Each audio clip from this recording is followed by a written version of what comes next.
नमस्कार दोस्तों, मैं किरण देवी, प्रवक्ता मनोविज्ञान शाला उत्तर प्रदेश प्रयागराज। आज हम लोग सकारात्मक प्रतिपुष्टि के बारे में अध्ययन करेंगे कि सकारात्मक प्रतिपुष्टि क्या होता है तथा इसका स्वरूप क्या होता है।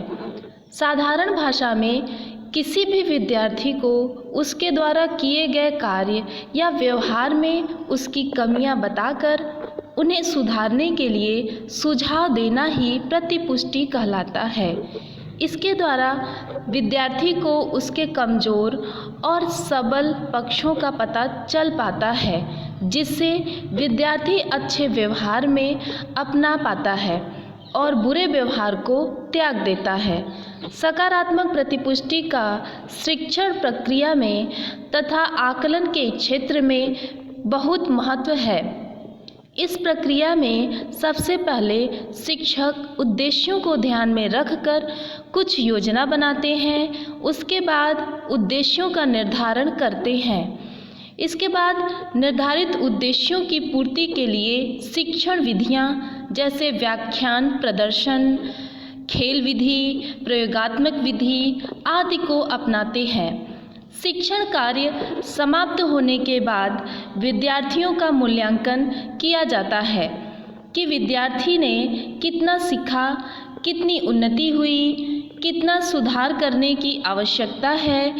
इसके बाद पुनरावृत्ति प्रश्न पूछ सकते हैं। लिखित परीक्षा का आयोजन भी कर सकते हैं। मूल्यांकन के द्वारा विद्यार्थी की उन्नति का पता चलता है कि विद्यार्थी ने क्या सीखा और कितना सीखा, और कमज़ोर विद्यार्थियों की कमियों को दूर करने के लिए हम उपचारात्मक शिक्षण करेंगे, जैसे एक्स्ट्रा क्लास लेंगे, जिससे विद्यार्थी की कमियों को दूर किया जा सके, जिससे कि वो उन्नति कर सकें। इस प्रकार सकारात्मक फीडबैक बच्चों को दी जाने वाली वह जानकारी होती है जिसके माध्यम से बच्चे अपने ज्ञान की वर्तमान स्थिति एवं जहां उन्हें होना चाहिए उसके मध्य अंतर समाप्त कर पाते हैं। और फीडबैक देने का एक महत्वपूर्ण लक्ष्य यह भी है कि बच्चों में अंतर्दृष्टि का विकास करना, जिसकी वजह से वह अपने प्रदर्शन में सुधार करने में सक्षम हो सके। तत्पश्चात हम लोग चर्चा करेंगे कि सकारात्मक प्रतिपुष्टि के चरण कौन कौन से होते हैं।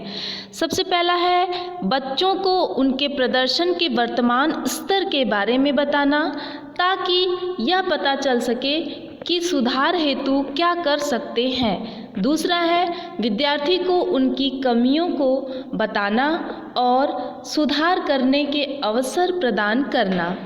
तीसरा है बच्चों को यह बताना कि वह क्या कर रहे हैं तथा कैसे सुधार कर सकते हैं, सही किया जा रहा है या गलत। बच्चों के द्वारा कोई कार्य किया जाता है तो ज़रूरी नहीं है कि वह सही ही हो, क्योंकि गलतियां भी हो सकती हैं। गलतियां एक तरह से अधिगम का ही हिस्सा होती हैं, क्योंकि जब गलतियां होंगी तभी उसमें सुधार किया जा सकता है।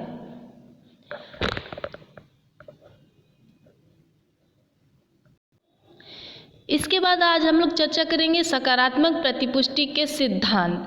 सकारात्मक प्रतिपुष्टि के मुख्य सिद्धांत होते हैं। सबसे पहला है आकलन के लक्ष्यों को स्पष्ट करना। दूसरा, प्रतिपुष्टि के निर्देशात्मक पक्ष पर बल देना। तीसरा, व्यवहारिक अभ्यास करवाना। चौथा, वार्तालाप पर बल देना।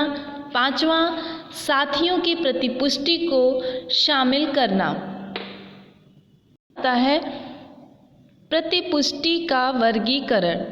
प्रतिपुष्टि का वर्गीकरण मुख्य 3 आधार पर किया गया है। सबसे पहला है समय और अंतराल के आधार पर, दूसरा स्रोत के आधार पर, तीसरा स्वरूप के आधार पर।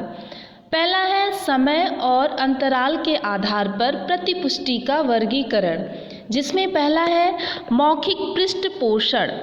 इस तरह का पृष्ठ पोषण कक्षा के दौरान बीच में ही दे सकते हैं। मौखिक पृष्ठ पोषण देने से बच्चा यह जान जाता है कि वह कितना अच्छा है तथा काम को कितने सही तरीके से कर रहा है। इसे तत्काल पृष्ठ पोषण भी कहते हैं। इसमें बच्चे को तुरंत ही पता चल जाता है। दूसरा है लिखित पृष्ठ पोषण। इसके अंतर्गत शिक्षक डायरी में नोट कर लेता है अथवा कक्षा में परीक्षा लेकर अंक देना तथा यह बताना कि आपने अच्छा किया या बुरा। कुछ सकारात्मक वाक्य लिखकर बताया जाता है। ग्रेड देकर भी बच्चों को बताया जाता है कि उसने सही किया है।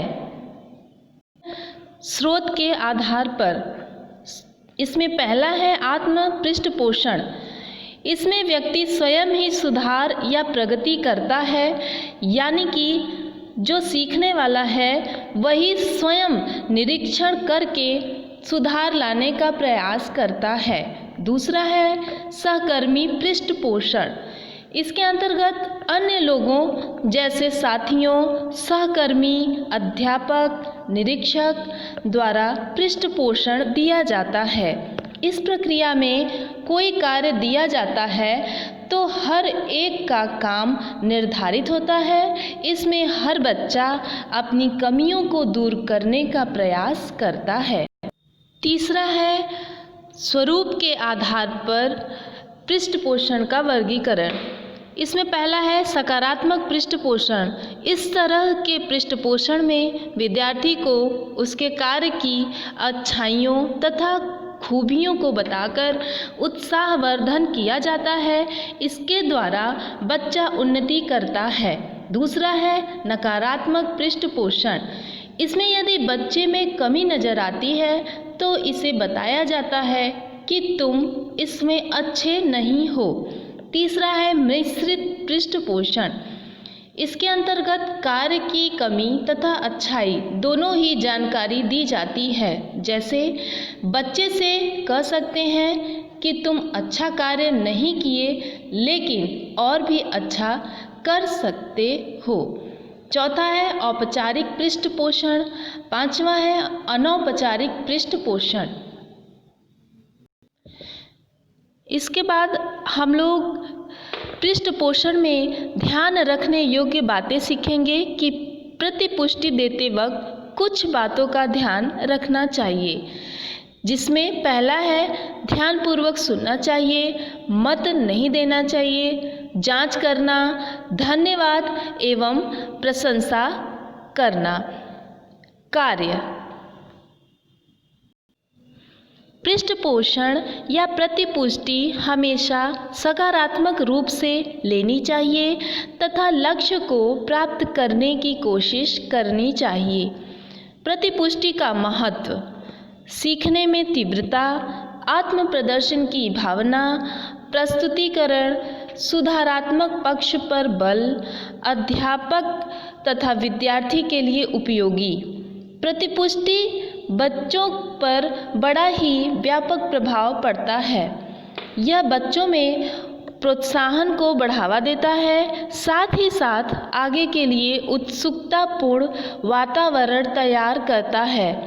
बच्चों के मनोबल को बढ़ाने में भी सहायक होता है तथा सबसे महत्वपूर्ण बात उत्साहवर्धन भी करता है। शिक्षक को भी मूल्यांकन करने में प्रतिपुष्टि के द्वारा आसानी होती है।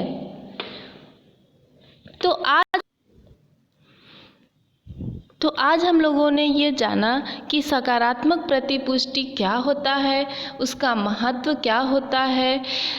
इसी के साथ धन्यवाद।